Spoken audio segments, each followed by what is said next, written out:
honestly, guys notice it more when you're out winning games, right? If Cleveland starts off in a bad start, they're not doing well, and all of a sudden Shedeur or Dillon Gabriel are doing well in 7-on-7, they're throwing dimes, and practice drills, the number one defense can't stop them. People take notice of that, and the more that the players see it, they're gonna then the comments start happening over the lunch table. They start happening throughout the building, and that's when the pressure really will get severe. The Cleveland Browns were focused on resolving their quarterback situation until Jason Kelce made pointed comments that triggered a strong reaction from ownership. The response inside the organization was immediate and intense. What exactly did Kelce say that has the dog pound on edge and the front office under pressure? We've seen that miserable game by the Cleveland Browns. So they throw Joe Flacco in there, and I like Joe Flacco. He did good, but they gave him the resource of all the first-team guys. Then they throw Dillon Gabriel in there with first teams and second teams. So Dillon always is getting protected. The same thing again, they gave this scrub max protection on every play. Yeah, he completed some passes, but let's talk about his mistakes. He's still inconsistent with his throws, but he at least had max protection. The Cleveland Browns continue to be defined by inconsistency and avoidable setbacks. Even as fans hoped the organization had turned a corner, Jason Kelce, fresh off retirement, offered a direct critique that reignited doubts about the team's direction. His remarks implied the franchise's structure and decision-making remain unstable and recent progress may not hold. The takeaway for leadership is straightforward. Identify core issues, align on a coherent plan, and execute with discipline. For supporters, it's another sign that the problems run deeper than a single season. They throw Shedeur Sanders in there with the lowest cab drivers you couldn't even get on 5th Street. And I'm pissed off, bro, because the play calling was abysmal. Look, even if you don't like Shedeur, Shedeur didn't even get a chance to be trash. Even if you think Shedeur is garbage, he didn't even get a chance to be garbage. That's how awful the offensive line was. Kevin Stefanski still doesn't want to give Shedeur second strings and first strings reps. Why is that? Browns ownership's response shifted from measured to urgent. The pattern is familiar in Cleveland. The team once treated Johnny Manziel as a franchise solution, retained Hugh Jackson for a second year despite results, and invested heavily in Deshaun Watson through a costly trade and contract. These decisions reflect aggressive but poorly aligned planning. The outcome has been continued instability instead of sustained progress. That this was the guy that they wanted to start. He's seasoned, he's experienced, he still has a big-time arm, even at his age, and they open with the Cincinnati Bengals. They wanted that experienced guy. He was always going to be the guy. They were not going to start Dillon Gabriel or Shedeur Sanders in week 1. Kenny Pickett had a hamstring injury. It makes it easy to go with Joe Flacco. And the question isn't and wasn't going to be who's the starter in Cleveland. The question is, who's going to be the backup in Cleveland? Who's going to be the number 2 quarterback when they open the season against these Bengals? Fans still show up season after season, expecting improvement and bracing for setbacks. The usual pattern has been early optimism followed by a gradual collapse. But last season was different. For a sustained stretch, the Browns looked organized and competitive, resembling a functioning team. Couple days, 3 days until roster cutdowns, how do you feel about that? Do you feel like you belong here on this team? Obviously, I think overall as a player, I feel like I put in the work. I feel like everything I do, I try to do it to my best, and that's all I ask for. So I feel like everybody feels like, they should be on the team, and if you ask anybody on the team, would they feel like they belong, in their own eyes. So I feel like I do, but I'm my own player, I think about myself in a high regard. The front office entered the offseason confident. Kevin Stefanski was being praised, and the Dog Pound believed the team had made real progress. Then Jason Kelce delivered a pointed assessment that cut through the optimism. Fresh into retirement, the former Eagles All-Pro and Super Bowl champion said Cleveland still looks like a team patching over issues rather than building a durable contender. Kelce's view was direct. The Browns' structure is fragile, and the roster is too dependent on perfect health at quarterback. He argued the team is one injury away from losing continuity and sliding backward. Because Kelce has operated inside a stable, championship-level organization, his comments carried weight with players, media, and fans. The reaction was immediate. People took his critique seriously, not as outside noise, but as an informed evaluation of how a successful team should be built. Ownership also felt the impact. Jimmy Haslam's response shifted to urgency, a sign that leadership recognizes the stakes.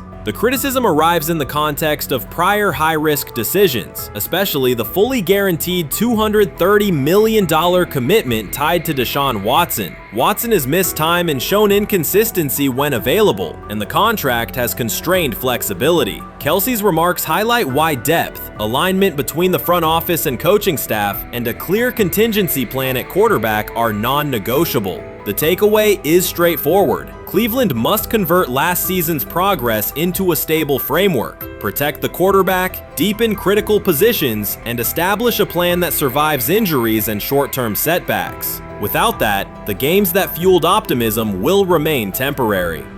If you're a betting man, who do you think starts for the Browns at quarterback? Okay, this is the situation. Kenny Pickett, they actually traded for him. Joe Flacco, no one's bringing Joe Flacco in the building thinking Joe Flacco's going to be the starter. If Joe Flacco is your starter, You got a problem. you have a huge problem. And if they were saying Shedeur was the starter as the 5th rounder, you got a real problem too, because he passed over all these guys in these reps in the offseason in shorts, in bikini shorts, Speedos and stuff. Like, no. That kind of stuff. So I'm not that surprised when you put down a 3rd round pick on a quarterback. You do believe he has a certain skill set. Jason Kelce stated the obvious. Cleveland committed to a quarterback who hasn't played at an elite level in years, and Joe Flacco's playoff run didn't change the long-term outlook. Ownership appeared more upset that the criticism was public than by the substance of the critique. Many fans agreed. They've seen this pattern before. Rosters age, injuries are inevitable, and when a single contract dominates the cap, one setback at quarterback can undermine the entire season. Kelce's broader point was about structure. The Browns prioritized the high-cost, uncertain starter over depth and contingency. The late-season surge masked issues that remain: limited cap flexibility, thin depth at key positions, and an offense that lacks a credible plan B. Fans recognize how quickly a strong defense can decline with injuries, and how an offense without redundancy stalls. The AFC North raises the stakes. Baltimore with Lamar Jackson sustains a top standard. Cincinnati with Joe Burrow returns to contention when healthy. Pittsburgh rarely slips below .500 under Mike Tomlin and wins with defense and consistency. In that environment, Cleveland can't rely on perfect health or peak form from one player. The path forward is clear. Diversify cap allocation, reinforce the offensive line and receiver depth, carry a legitimate backup plan at quarterback, and install a scheme that functions regardless of who is under center. Given what we saw yesterday with Shedeur Sanders, somebody on the Cleveland Browns is 100% getting fired, probably by the end of this year. The person who's probably going to end up getting fired is Kevin Stefanski, because I know that he didn't want Shedeur Sanders on the team. It was Andrew Berry who made that pick. You can't really go against your GM. Bad things happen in this situation. But Shedeur Sanders is not without fault for what we saw yesterday. This is the play that we saw yesterday that has the internet just exploding, where Shedeur Sanders took like a 24-yard sack.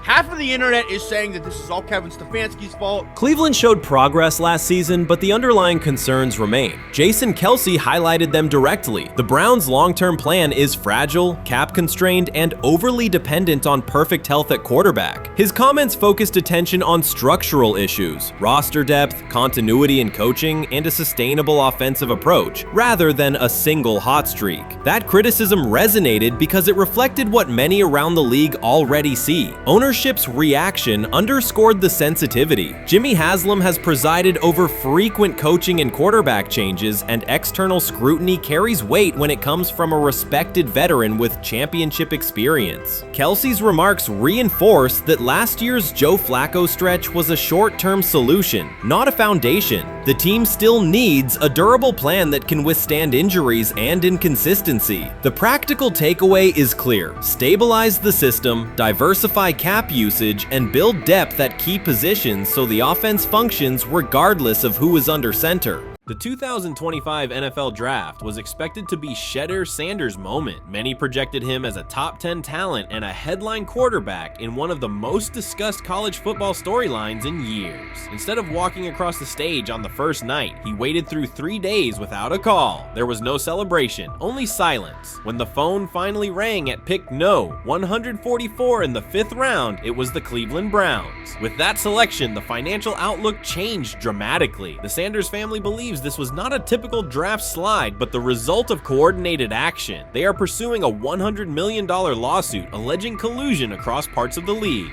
In the months before the draft, Sanders was consistently discussed among the top quarterbacks in the class. Television and digital analysts praised his poise, accuracy, leadership, and command. Scouts highlighted a 74.1% completion rate, record-setting stretches at Colorado, and his rise from an HBCU star to a national figure. Consensus expectations placed him in the first round or early second. Draft night unfolded differently. As picks accumulated, there was little indication that his name would be called. The atmosphere at his private gathering shifted from anticipation to doubt. When the Browns selected him late on day 3, projections for his first contract dropped from an estimated range in the mid-$30 million to approximately $4.6 million, with corresponding reductions in likely endorsements and long-term positioning. According to Deion Sanders and others close to the family, this was not about performance, injury, or conduct. They argue it was coordinated. Attorneys were contacted immediately. The allegation is straightforward. Sanders' value was suppressed intentionally. The family's position is that this was a calculated decision within parts of the league, not an isolated set of evaluations. The legal claims focus on communications that, if authenticated, could be significant. Internal emails, text messages, and owner-to-owner conversations. The family's representatives contend that these materials show a deliberate effort to avoid drafting Sanders in early rounds based on perceived image concerns rather than football merit. One message reportedly under review framed the decision in branding terms. Drafting Shedeur would mean inheriting the Prime brand. The complaint asserts that this view led some teams to discourage others from selecting him unless necessary, not for film-based reasons, but to avoid perceived attention and external pressure tied to his family's profile.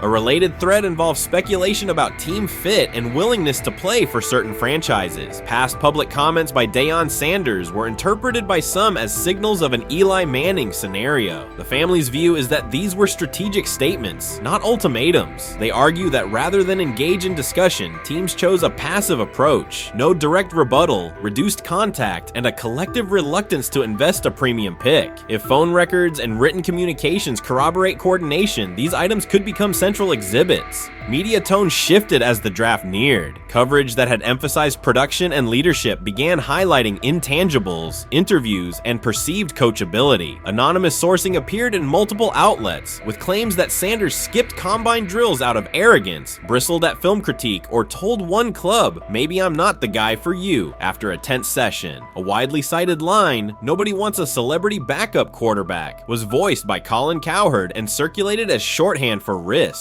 The Sanders legal position is that these narratives did not arise organically, but reflected a coordinated leak pattern that undermined his market value. The family's contention is that this was primarily about control and compliance rather than football ability. They point out that Sanders did not fail a drug test, was not suspended, and did not produce poor athletic testing. His college resume included elite stretches and significant program elevation at 2 stops. The legal claim asserts that the league's power structure resisted a high-profile player aligned with a high-profile parent coach and an independent media presence. The allegation is that teams sought to avoid the perceived complexity that would come with selecting him early. The financial impact is a core component of the damages claim. Had Sanders been selected late first or early second round, projected 4-year compensation would likely have fallen between $30 to $35 million, with immediate access to higher tier endorsement opportunities and the brand leverage that accompanies a franchise quarterback designation. As a 5th round pick, the initial contract value is a fraction of that total, and associated off-field opportunities are typically narrower. The suit reportedly seeks not only lost salary, but also the broader economic value linked to draft position, sponsorships, licensing, and the visibility that accelerates an early career trajectory. The filing's scope, as described by sources close to the family, extends beyond the league office. It may involve media outlets, scouting firms, and specific executives if discovery shows coordination or materially false statements that affected value. The argument is that the draft slide harmed not only Shedeur, but also the broader Sanders brand, affecting perceptions of Deion Sanders as a recruiter, coach, and public figure. The family's view is that narrative construction around brand risk and celebrity backup produced a measurable economic and reputational loss. If a court authorizes discovery, the process would likely compel emails, internal draft notes, and message archives from teams and third-party intermediaries. Subpoenas could be served on media organizations for sourcing records related to anonymous quotes. That level of transparency would be unusual and could reveal how information flows during pre-draft periods. The legal theory moves beyond a single player's evaluation to the draft's integrity, whether owners or executives acted in concert to reduce a prospect's value for reasons unrelated to football performance.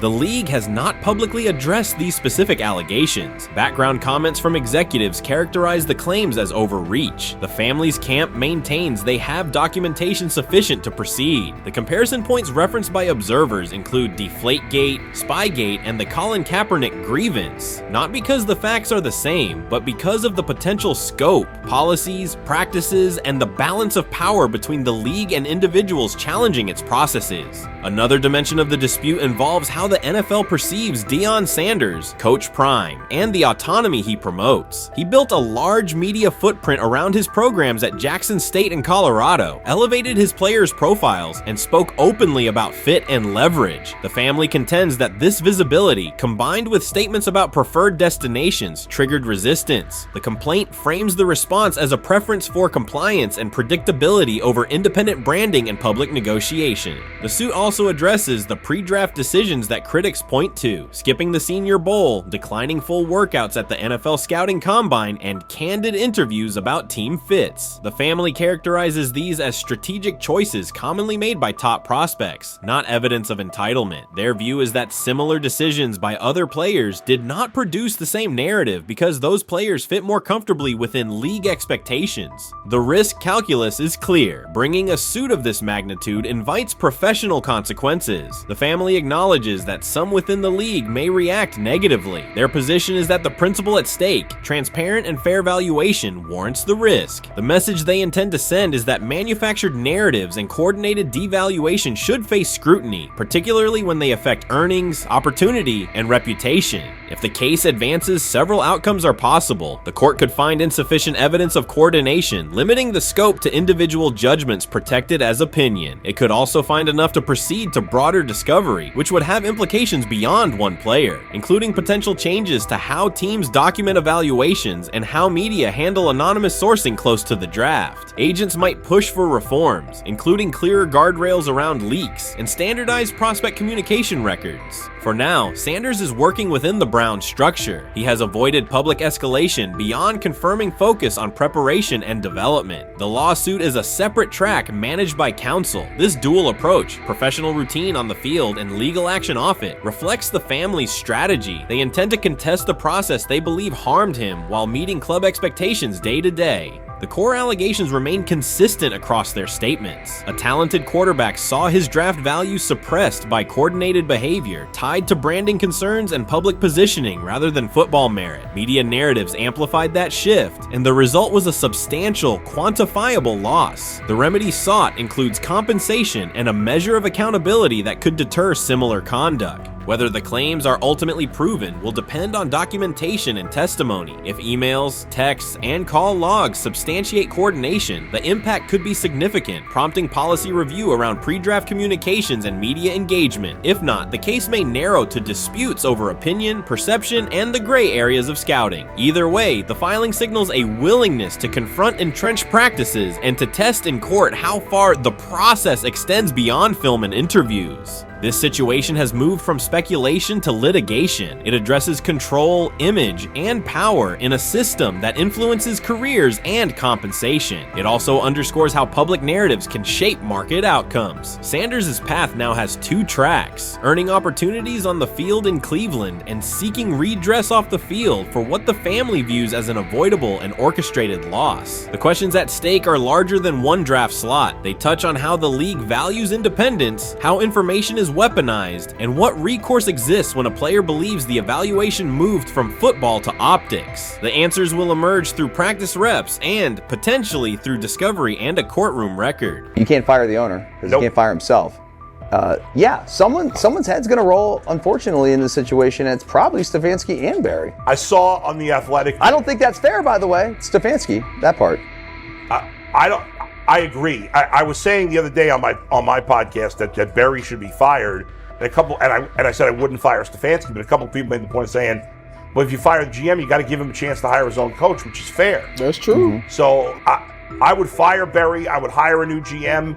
If that GM thinks Kevin Stefanski's a good coach, wants to stick with him. Right. The situation in Cleveland has escalated with the NFL. Sources indicate GM Andrew Barry is prepared to move on from head coach Kevin Stefanski if he refuses to elevate Shedeur Sanders. The Browns are weighing a major quarterback change. Leadership appears to be aligning behind Sanders and pushing for immediate action. This is a high-stakes decision about control and the team's direction. I think it's unfair for me to comment in I guess, maybe on behalf of the industry. All I can say is this, the time that we spent with Shedeur, and what he's done throughout his college career is impressive. He's an impressive young man.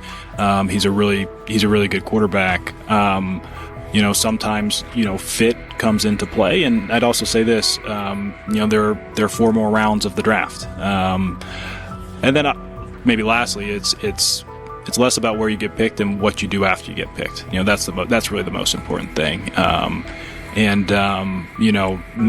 Getting to know him over the course of the spring, he has a ton of resolve. Andrew Barry appears to be at a breaking point. Pressure from fans and within the organization to play Shedeur Sanders is intensifying. Barry is pushing for a move towards Sanders, while head coach Kevin Stefanski remains cautious about altering the depth chart. The divide is clear. One side wants acceleration, the other a measured rollout. The organization is under heavy scrutiny, and the focus has shifted to when, not if, Sanders sees the field. Has the 4th highest odds of any head coach this season to be fired. He's clearly on the hot seat. It's been a discussion for really a couple years now, dating back to last season's 3-win season. And he's always had kind of hot and cold seasons. And now the sports books are saying he's 4th on the list.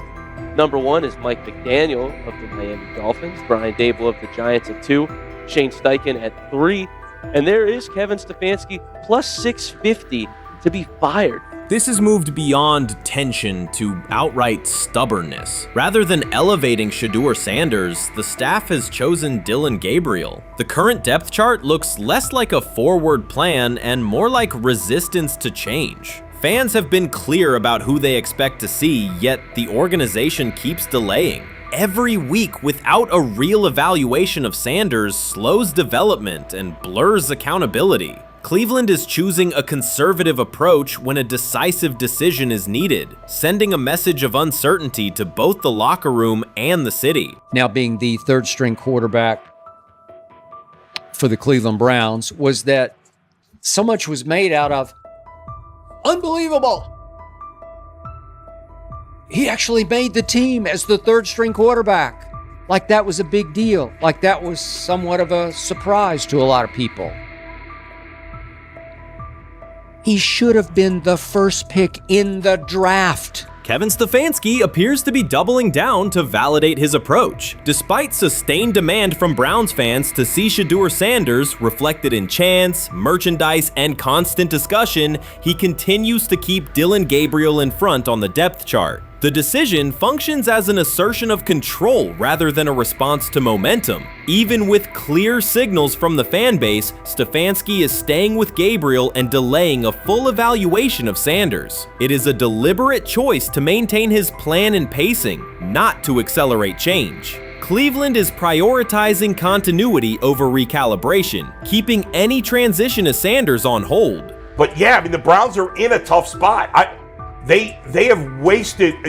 You traded a ton of high draft capital to get Deshaun Watson. You've gotten nothing out of Deshaun Watson and missed an opportunity. Like, who knows who they would have drafted? Now, maybe they would have screwed up those picks and the Browns would still be in bad shape.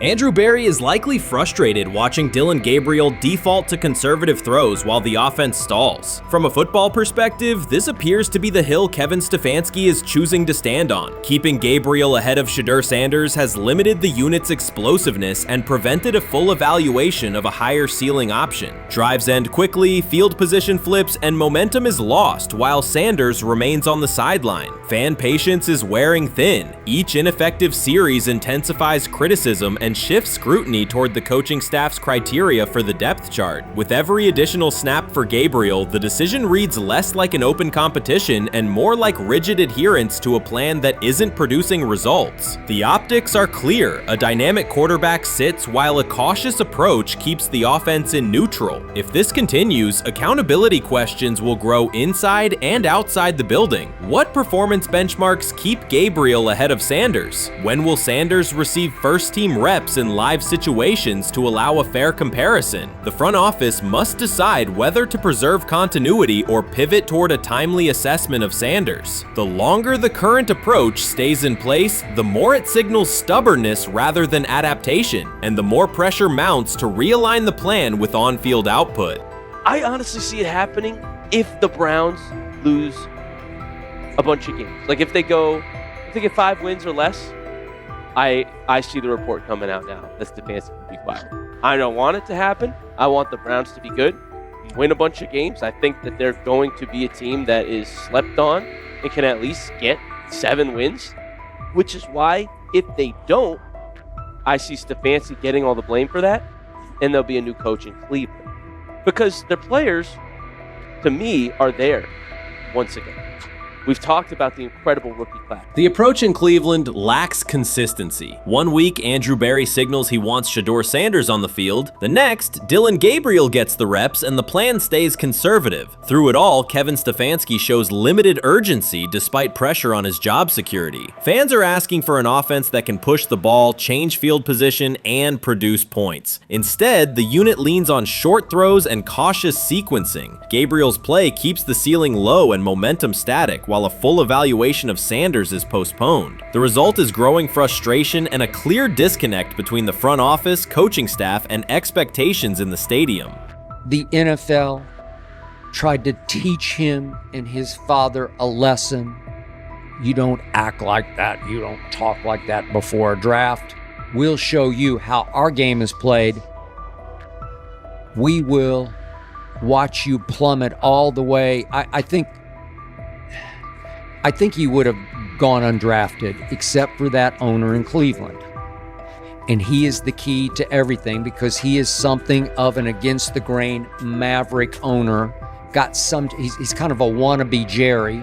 Fan speculation is growing. Some believe Kevin Stefanski lacks confidence in Shedeur Sanders. Others think he's prioritizing Dillon Gabriel for reasons unrelated to performance. A more extreme view claims Stefanski is manipulating outcomes to secure a buyout. Whatever the motive, the risk is clear. This approach is straining his relationship with GM Andrew Berry and alienating the fan base. Pressure is rising, Berry's patience is running out, and supporters have shifted from requests to demands. If the current plan continues, calls for a change in quarterback and accountability will intensify. You made an interesting point. So I tend to have the drip, drip, drip. This was my Johnny Manziel theory, is that everybody makes mistakes, especially when you're young. But if I see 2, 3, 4, 5, then you've got a plumbing issue. It's not just you didn't close the faucet. So there's about 6 pieces of video in college where Shedeur was a little bit of a brat, whatever. Then there's the legendary cringy draft room. Didn't love that as a B prospect. Then there's back-to-back speeding tickets, both over 90, and a missed arraignment. The NFL is navigating unexpected headlines after a former Browns coach publicly defended Shedeur Sanders in response to reports of multiple speeding tickets. The coach's statement has sparked extensive online debate. Supporters welcome the show of loyalty, while critics question the motive. Sanders now finds himself at the center of an unforeseen controversy, and observers want to know why a Cleveland coach is standing so firmly in his corner. The story is developing rapidly and continues to draw intense attention. When it came out that he got a speeding ticket, I said it's not really that big a deal. I feel very differently about it now. Over 40 miles an hour over the speed limit, less than 2 weeks after you just got a ticket. I don't know if that's entitlement or immaturity. There's got to be some teams that are feeling very good right now that they didn't draft him. Observers are focusing on Shedeur Sanders' recent speeding ticket, treating the violation as a measure of his character and sidelining his athletic, academic, and philanthropic accomplishments. The incident, driving 15 miles per hour over the limit in a borrowed Lamborghini, has drawn sharp criticism. In response, a former Cleveland Browns coach has taken the opportunity to comment, even though the franchise is widely viewed as unstable due to its frequent coaching changes and limited on-field success. By defending Sanders, he presents himself as an authority on discipline and leadership. The statement, coming from an organization seldom praised for stability, has nonetheless attracted considerable attention across the league. You want to defend him a little bit. I thought this was an interesting take. Yeah, I thought it was really interesting that you said you were out because of the speeding tickets. To me, that's such a minor thing. You were so high on him in terms of his completion percentage in OTAs, and I thought that was a little aggressive on your part. But with the speeding tickets, I got a speeding ticket the first night of the draft, my first year there. I thought maybe I'd get the benefit of the doubt, but they gave it to me anyways. As soon as the former Browns coach defended Shedeur Sanders, social media erupted with commentary, resembling the volume of draft night coverage. Posts and opinions appeared within minutes, and criticism escalated rapidly. Detractors amplified Sanders' minor speeding violation, while supporters argued that such reactions were disproportionate to a single traffic citation. Shedeur Sanders received 2 speeding citations, and the minor traffic issue quickly drew national attention. Before considering the former Browns coach's response, it is useful to clarify the facts. Sanders, son of Pro Football Hall of Famer Deion Sanders and a current college quarterback, was twice ticketed for exceeding the limit while driving a high-performance vehicle. Commentary on social media escalated rapidly, with critics framing the incident as a significant character concern, even as the league has historically tolerated far more serious legal transgressions. Stepping into the debate, a former Cleveland Browns coach, best known for a tenure filled with losses and contested decisions, issued a strong public defense. He argued that 2 speeding tickets should not define Sanders' reputation or overshadow his on-field talent and community work, urging a balanced assessment of the player's actions. I don't love it from a 5th-round draft pick. I don't love that it happened multiple times, but I do think that this is the first time he's been away from his dad, and there's gonna be some growing pains now. Would I sell my stock on it like you are? Not because of a couple speeding tickets, especially in light of the problems that Brown's quarterback room has had to deal with legally in the last few years. I mean, this is nothing. The debate quickly shifted from 2 speeding citations to broader claims about integrity, growth, and leadership. The former Browns coach framed the infractions as moments for personal development and urged observers to view them in context. Critics responded forcefully. Some called for disciplinary action, others questioned Deion Sanders' parenting, and a few sought to discredit the coach himself, despite his professional record already being widely analyzed across the league. The reaction underscores an apparent inconsistency in public standards. Fans often overlook on-field confrontations, heated sideline arguments, and other significant controversies, yet they treated Sanders' routine traffic offenses, speeding without evidence of reckless endangerment, as indicators of serious character flaws. If such minor violations were adopted as the primary measure of morality in professional football, many players would face similar criticism. Sports media amplified the story almost immediately. Television panels dissected Shedeur Sanders' decision-making, treating 2 speeding tickets as indicators of deeper character concerns. Networks aired detailed segments under banners such as red flags and road rage, repeatedly questioning whether the citations might affect his draft evaluation. Although Sanders is already regarded as a first-round prospect, analysts emphasize that NFL teams value discipline and legal awareness when forming final assessments. Many commentators overlook the fact that other high-profile players have faced more serious offenses without similar similar scrutiny? Throughout the coverage, the former Browns coach defended Sanders, portraying him as a talented quarterback subjected to disproportionate criticism in a culture that expects near-perfect conduct. His argument was thorough and methodical, asserting that the traffic violation should not overshadow Sanders' skills, work ethic, or future potential. Commentators point out that the coach's intervention was not entirely selfless. He recognized the publicity potential. One day he was an overlooked figure from a struggling Browns era. The next he was a trending name across sports media. The discussion quickly expanded beyond Sanders' speeding citations to questions of image management and narrative control. Critics demanded disciplinary measures, public apologies, team sanctions, and formal statements. Yet their objections seemed directed less at the traffic infractions themselves and more at Sanders' high profile, confidence, and resistance to traditional expectations. In practical terms, Sanders' brand remains intact. The coach secures renewed relevance, and the episode supplies another headline in the ongoing story of modern football. The next time Sanders is seen in a high-performance car, the debate will likely reignite, focused not on speed limits, but on the broader culture of the league. Meanwhile, new voices continue to join the conversation. Broadcaster Colin Cowherd has already weighed in, offering his own reassessment of the incident and its broader implications. Breaking news, Shedeur Sanders last night was pulled over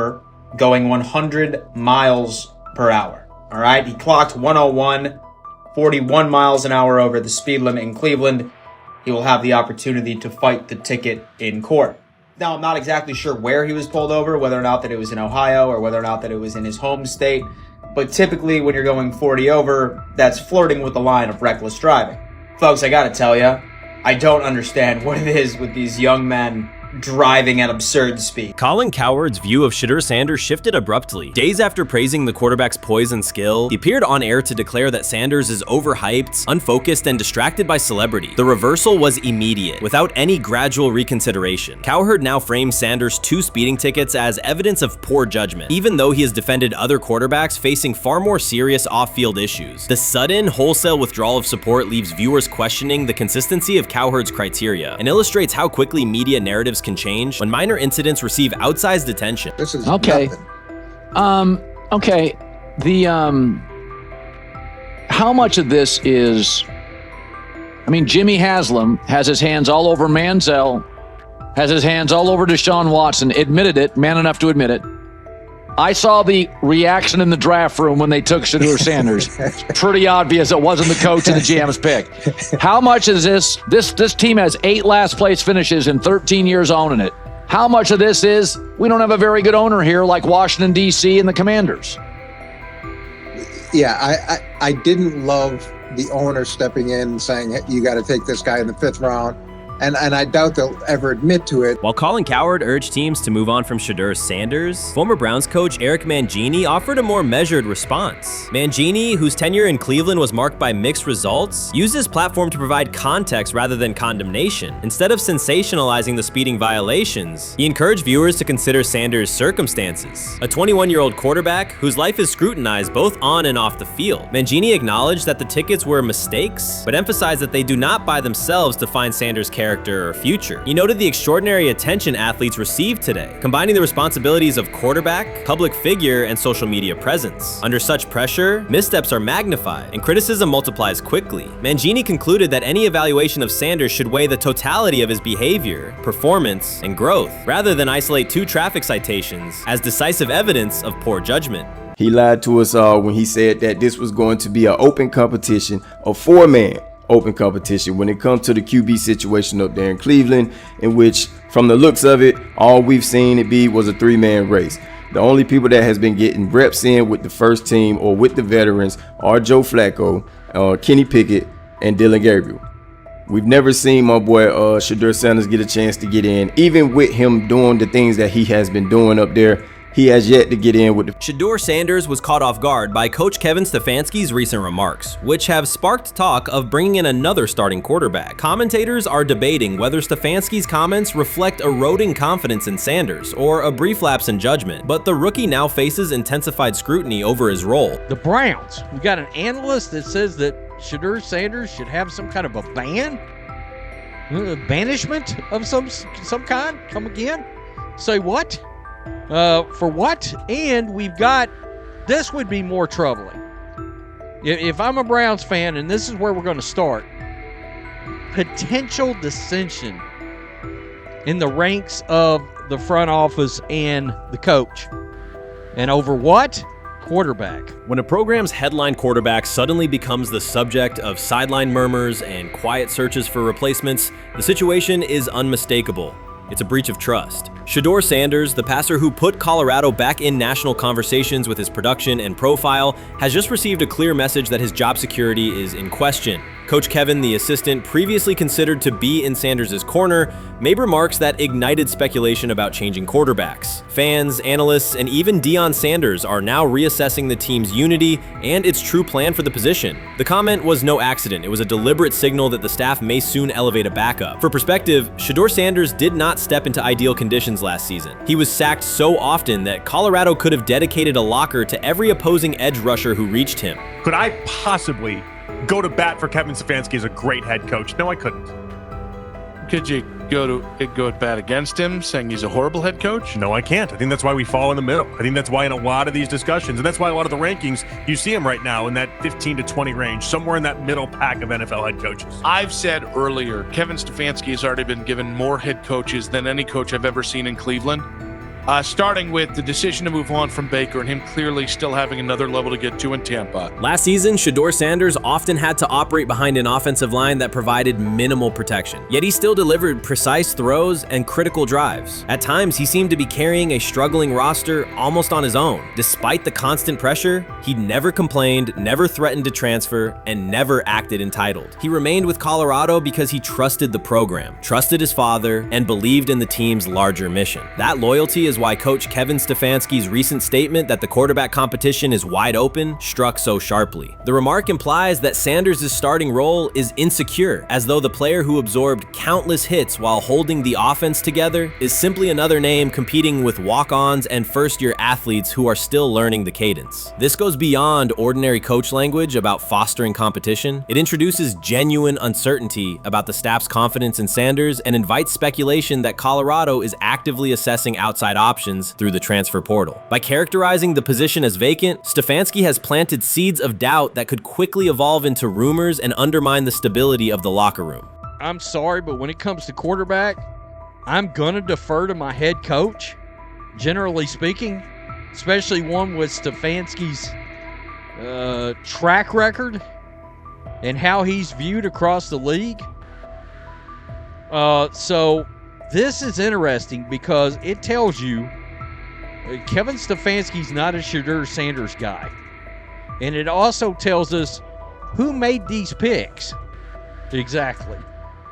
The Cleveland Browns made a rather awkward decision in the NFL draft, opting to take quarterback Dillon Gabriel in the 3rd round well before he was expected to fly off the board. Then 2 rounds later, the Browns took fellow quarterback Shedeur Sanders.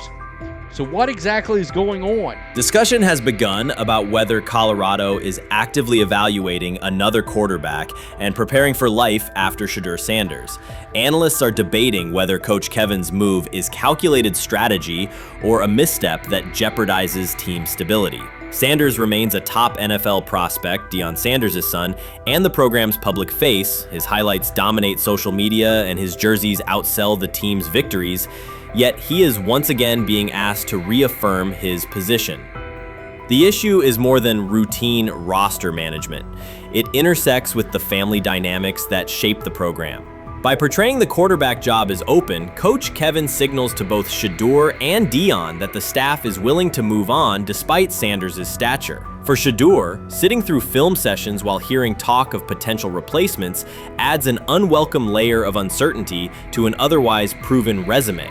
The decision may reflect a desire for a quarterback with a different profile, perhaps someone more mobile and system-oriented, rather than a dismissal of Sanders' accomplishments. Rich Eisen addressed the armchair analysts and online critics head-on. Shedeur Sanders just received his opportunity, and the backlash arrived immediately. Eisen responded with a clear, point-by-point case explaining why the criticism misses the mark. If you thought Shedeur's rise was rapid, Eisen's analysis puts it in proper context. Here's what he laid out on air. Already speaking in Cleveland high schools. Weekend after, flying out immediately to get to work. But his character's terrible, right? You know, and listen, he interviewed bad, you know, according to who? The New York Giants? No offense, Bert. The same New York Giants that gave Daniel Jones a huge contract and let Saquon Barkley out the door, that's the intel we're trusting here? That was for him to celebrate. He just made, I mean, look, he put in work in college. He had the privilege of being coached by his father, which we all would love and do. Turned around not one, but two programs in college football.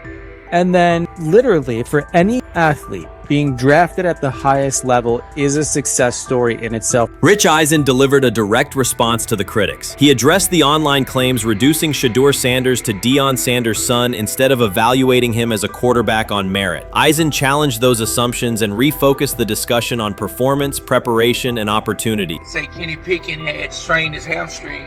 Shedeur, they say his first day in pass, 9 for 9, 2 touchdowns, no interceptions. Really was just hating on this young guy. Within minutes, Rich Eisen delivered a structured breakdown, addressing each claim with evidence and dismantling weak narratives through clear analysis. He replaced speculation with data and kept the focus on what matters: decision-making, accuracy, leadership, preparation, and game management. The reality is simple. Shedeur Sanders was not given this opportunity. He earned it through performance and consistency against real competition. He accepted the role, met the standard, and handled the moment with professionalism and urgency. No shortcuts, no favors, just results and readiness. Eisen's point was direct. Evaluate Shedeur on his work, not assumptions, and acknowledge that he has justified the opportunity on the field. I've done it at 2 locations already, so it's simple.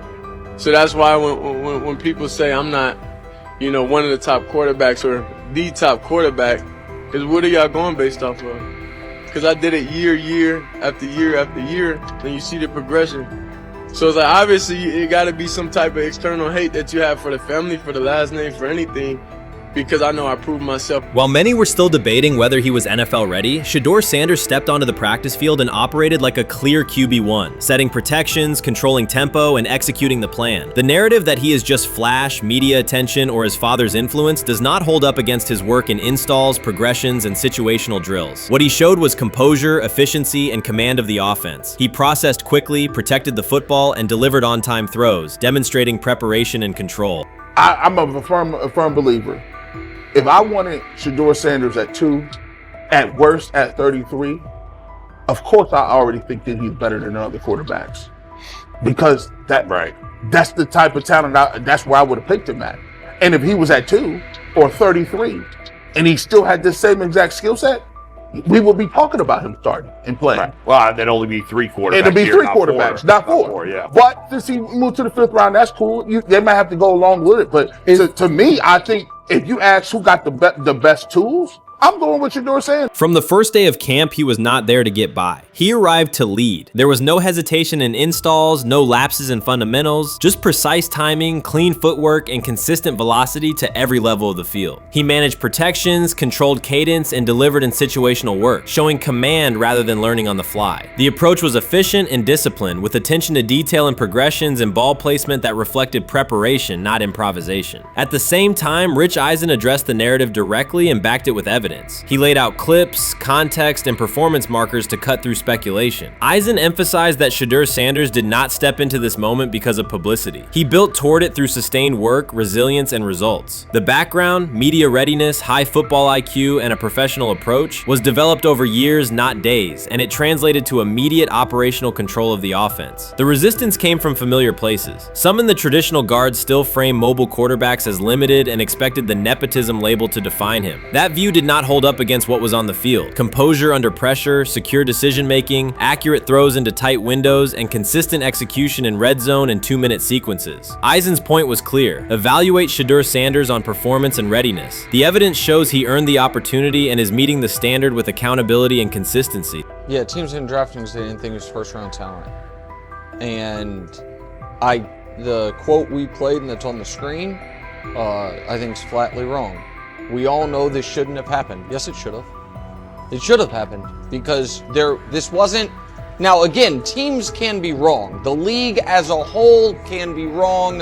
Hell, the Baltimore Ravens drafted a 25-year-old tight end before they drafted Lamar Jackson. In the same draft. The die is not cast on who Shedeur Sanders. He stated it plainly. This is not a celebrity appearance. This is a quarterback with pocket presence, leadership, and decision-making that stands on its own. You either show it or you settle into a backup role. Shedeur Sanders is not auditioning. He is establishing himself as the starter. When the opportunity arrived, whether through injury, trade, or depth chart changes, Shedeur was prepared and delivered. He did not hesitate. He executed the offense and finished drives. As others tried to catch up to what they were seeing, Rich Eisen reinforced the same message he has been repeating: evaluate the work. Camp reports have been consistently positive, but the important shift is how the performance is being received. Casual attendees who came to observe left talking about Shedeur's command and poise. Detailed observers focused on his pre-snap reads, protection checks, and audibles, highlighting the mechanics, timing, and ball placement that support efficient, controlled play. We've got news.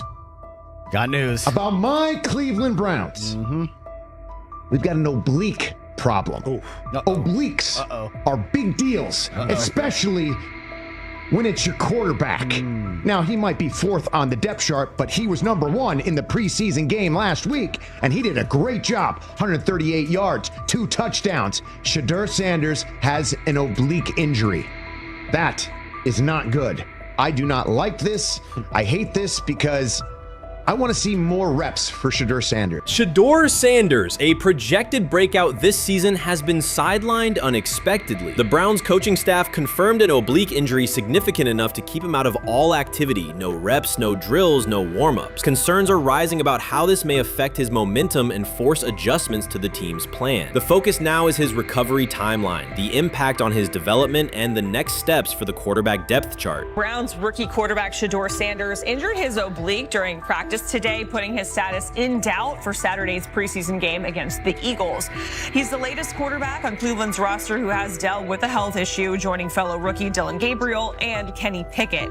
Sanders, who is trying to fight his way up the Browns' depth chart, started the preseason opener last week and threw to practice. So how concerning is this for Shedeur as he is trying to, again, make his way up the depth chart, be QB2, potentially QB1 in the future? Dillon Gabriel taking Shedeur Sanders' QB1 spot after Sanders suffers an oblique injury is more than a roster change. It signals the staff is choosing urgency over efficiency. You do not replace a quarterback operating near a 70% completion rate with one coming off a 32% outing unless the decision is driven by desperation or poor evaluation. That is not strategy, it is avoidable loss of production. The impact on accuracy, timing, and drive sustainability is clear, and the difference is apparent to anyone watching. Well, here's what we know. I mean, after practice, Kevin Stefanski, the head coach of the Cleveland Browns, was not available to the media, but I did talk to him on the field as the players were coming off, and he told me that Shedeur Sanders complained of oblique soreness during the warm-ups this morning. Shedeur Sanders' absence isn't just a gap in the lineup, it's a setback for the entire offense. He thrives under pressure and makes throws others won't attempt. When he's healthy, every pass has intent, every drive has rhythm, and opposing defenses know they're in for a long day. Replace him with Dillon Gabriel and the defense senses an opening. Corners press tighter, safeties cheat down, and linebackers blitz more aggressively because they don't expect the same timing, velocity, or accuracy. Yes. I mean, yeah, I'm a fan. I'm not even going to try to hide it. Rich gets You guys are fans. Like, you guys talk about the Cleveland Browns quite a bit. Yeah, it's almost annoying to me. It aggravates people. Like, people don't like the fact that Rich talks a lot about They must love Shedeur. I'm here. But it's like, you have a friend, and that friend's child is following in the family's footsteps.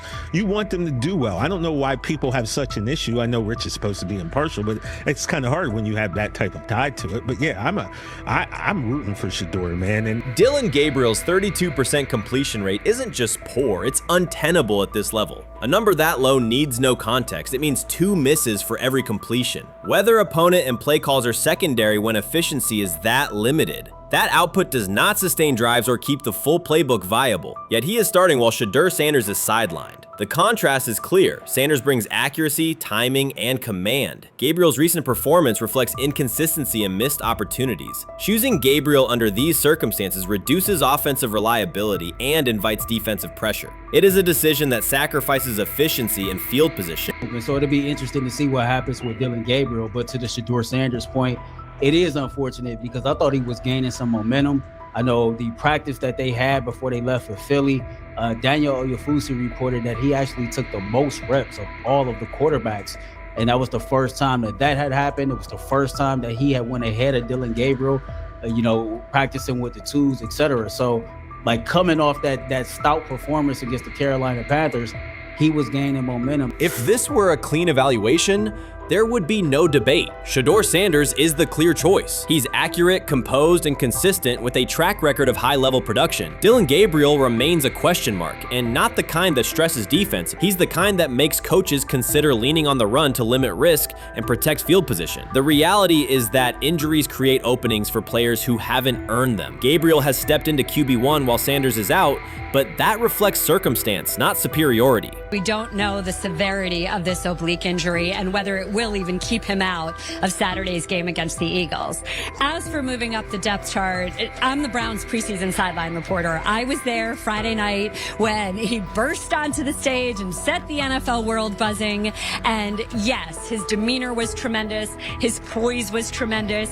He did the things that were asked of him. But at the end of the day, he wasn't actually asked to do all that much. The real concern is how this could attach to Shedeur Sanders' reputation. The NFL is unforgiving about availability. An oblique injury for a quarterback isn't minor. It affects mechanics, torque, and timing. Even with a strong return, the injury-prone label can linger. For the Cleveland Browns, or any team seeking stability under center, that perception is toxic. Teams don't want a player they fear won't make it through October. That's the risk. Talent doesn't always overcome league politics. Once questions about durability start, they rarely fade. They surface in contract terms, roster decisions, and sideline evaluations. So Shedeur Sanders is injured again? If you were following along on social media today for the Browns' first joint practice in Philadelphia against the Eagles, wow, you were in for a tumultuous ride. I mean, all the reporters, both Browns and Eagles reporters, were pretty much flabbergasted at the fact that Shedeur Sanders was taking 0 team reps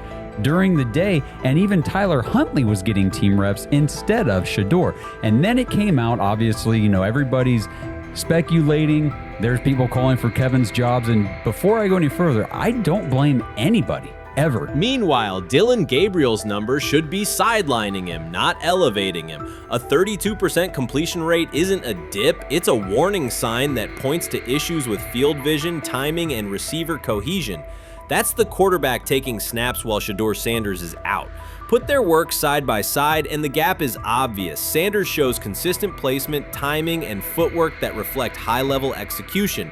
Gabriel's recent output introduces variability that shrinks the call sheet and stalls drives. You can't claim the priority is winning while starting a quarterback who isn't reliably delivering routine completions.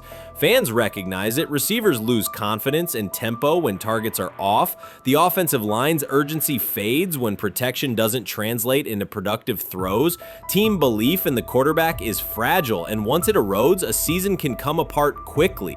We could be looking at, 3/4 of Snoop and maybe 1/4 of Dillon Gabriel. Not really exciting for the fans. Of course, it would be nice to see what Dillon looks like. Did spend third-round capital on him. If you're Dillon Gabriel and you're a rookie, is not you be want to get team. healed. You want the reps. You want to take these reps.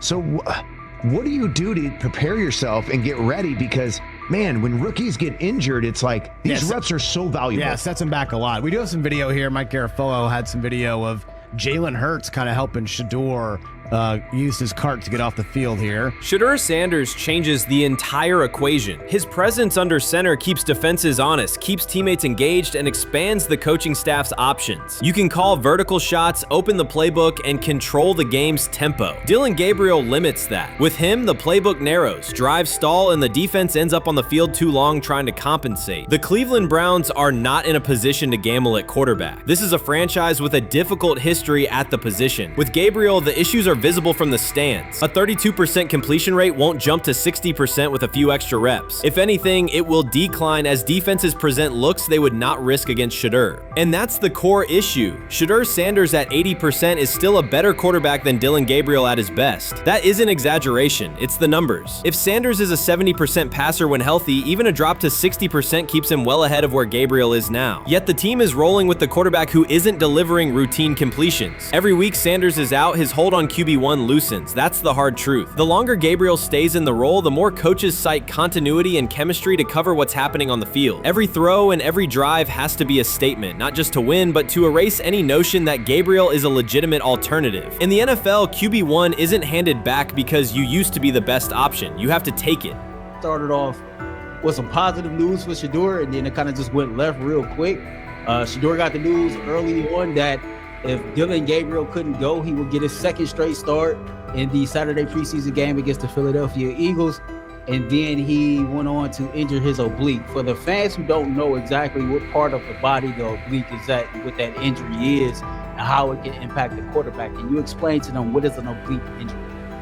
It's like up in this area, right? Well, you can't see me, but like right up in here, when you go to throw, like obviously that's all that. So the truth is straightforward. The Cleveland Browns, or any team in this situation, aren't going anywhere meaningful with Dillon Gabriel under center. You can frame it as progress and point to selective highlights, but reality will level it out, and by then the season is already slipping. Shedeur Sanders is the difference between a team with a path forward and the team playing out the schedule. He reads coverages, delivers on-time throws, and forces defenses to respect every level of the field. Gabriel turns the offense into guesswork. The NFL is built on results, and the results are clear. Gabriel's 32% completion rate functions as a warning sign. It doesn't need context, a clinic, or a film session to explain. It signals inefficiency that stalls drives and compresses the playbook. Yet he has been handed the role Shedeur established through precision, composure, and production. That decision undercuts the stated goal of winning. With Sanders, the offense retains structure, rhythm, and threat. With Gabriel, it narrows and exposes the defense to longer stretches on the field.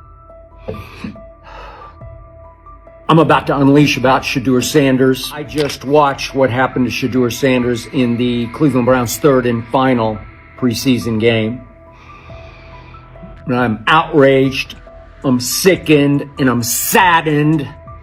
By the way, Shedeur continues to be treated in the National Football League now by those sorry-ass Browns and sorry-ass Kevin Stefanski. The Cleveland Browns are once again mishandling a promising quarterback. Skip Bayless criticized the organization for failing to develop Shedeur Sanders and for misusing his skill set. He argued that the team's decisions are undermining Sanders' progress and turning a major investment into a cautionary example. Bayless pointed to inconsistent usage, questionable play calling, and a lack of clear direction as key issues limiting Sanders. He said the Browns need a defined development plan and stronger support if they expect Sanders to succeed. Skip Bayless delivered a direct, critical assessment this week. After seeing Shedeur Sanders in a Browns uniform, he argued that Cleveland is mishandling the quarterback and undermining his development. Bayless said the team's approach shows poor planning and inadequate support around Sanders. He dismissed excuses about strategy and emphasized the need for better coaching, deployment, and protection. In his view, the Browns are setting themselves up for problems before the season begins unless they establish a clear plan for Sanders. Given the team's recent decisions, his reaction is understandable. Cleveland has a history of inconsistent quarterback development. Shedeur Sanders is a premium prospect, the son of a Hall of Famer, a proven college performer, and a widely recognized figure. The organization should prioritize his reps, protection, and a clear development plan, not place him behind Dillon Gabriel as if he were a secondary option. But I'm going to answer this question by saying Shedeur Sanders, and I'm going to tell you why. I think he's being set up to fail. That's right, I'm going to say it. Okay. Here we are on national television, right? There's been 11 practices, if I remember correctly.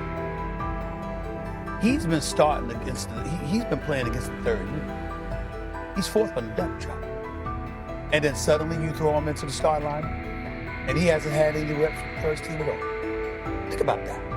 So you're just going to throw him to the wolves like that, huh?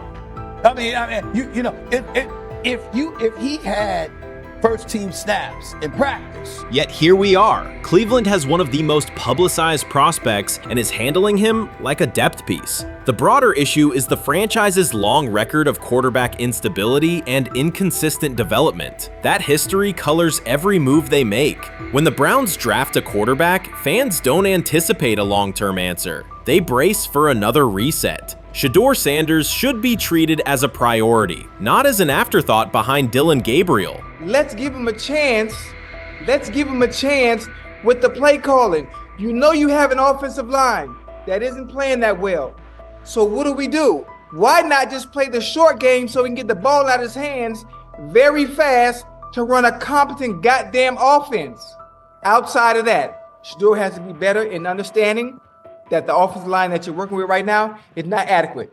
Why not allow the players that are competing for a job in this instance, Shedeur Sanders, to finish off the 2-minute drill. When Browns fans see another quarterback selected, they brace for another setback. The franchise's recent history, from Johnny Manziel's failed stint to the rocky handling of Baker Mayfield, reflects inconsistent development and short-term decision-making. Against that backdrop, Skip Bayless's reaction to Shedeur Sanders on Cleveland's roster was blunt. He argued the team is already mishandling a premium prospect by treating him as a secondary option instead of a centerpiece for the future. Bayless's position is straightforward. Sanders is not just a name, he brings proven college production, leadership traits, and significant visibility that can strengthen both the offense and the organization's broader profile. Burying him on the depth chart behind Dillon Gabriel signals a lack of a clear development plan and wastes early momentum. Instead, Bayless contends, Cleveland should establish a defined pathway.